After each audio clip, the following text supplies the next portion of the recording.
This is a really helpful map, and let's give you the literary structure of the Bible again for how it fits into this.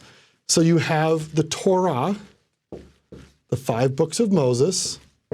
That's the covenantal instruction of how to live faithfully to God in the promised land. And then beginning with Joshua and then concluding with 2 Kings, these are historical books written, actually compilations composed by inspired editors. Imagine Mormon in the Book of Mormon, that's an analogy, where he's collecting all these historical records of how the Book of Mormon people were faithful to God or not and what the consequences were. We have something very similar happening in these books that we're now concluding today in this lesson, where these inspired editors are helping us to see how well did the people of God live the instructions that they were given in the law of Moses, in the books of Moses. And there's a couple of things you'll be looking for. You'll notice that these writers, once we start getting kings in the mix, not just judges as you had earlier, that you'll have phrases like, the king made Israel to sin. And the point here is that Jeroboam, who broke the kingdom into 2 pieces and built 2 false worship centers, one at Bethel, one at Dan, and he built those golden calves, and he told everybody, these be the gods that saved you from Egypt.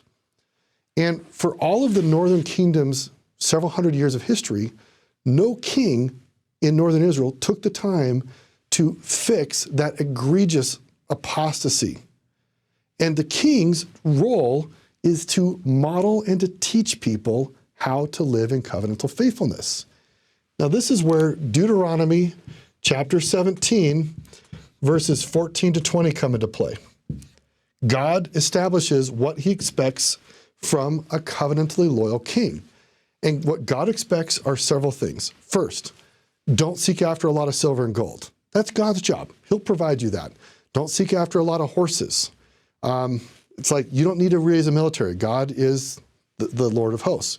Don't take the people back into Egypt, meaning don't lead them back into apostasy.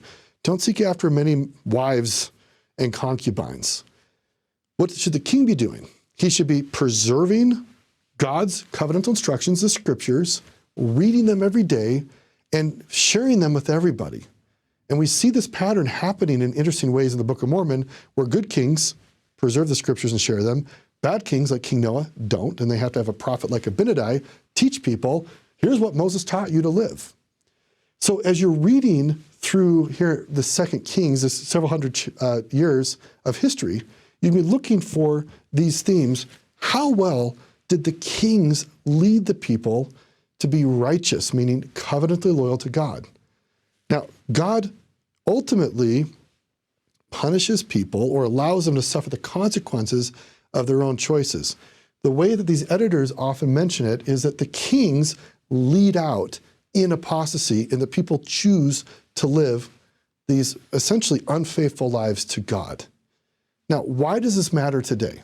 We've already talked about one reason. We're trying to gather these people, their descendants. Many of us are these descendants. This is part of bringing us back into God's fold. He has always been faithful to Abraham and his posterity. God wants us to be in covenant. We have to show our loyalty back. But the second thing that God is trying to show us with the preservation of the Bible and the Book of Mormon is the consequences of what happens when people are faithful or not. We can learn vicariously, without having to have direct experience of being unfaithful to God, of what happens when people are faithful or not. That's what I love about these scriptures. So there's lots of history here, and it's easy to get lost in the weeds of all the names and all the different events. They're interesting and important, but this overall structure is that we're in the gathering time today to re-bring everybody back into covenant with God, and we can learn these lessons. Will we be faithful to what God has revealed to his chosen prophets, particularly modern-day prophets?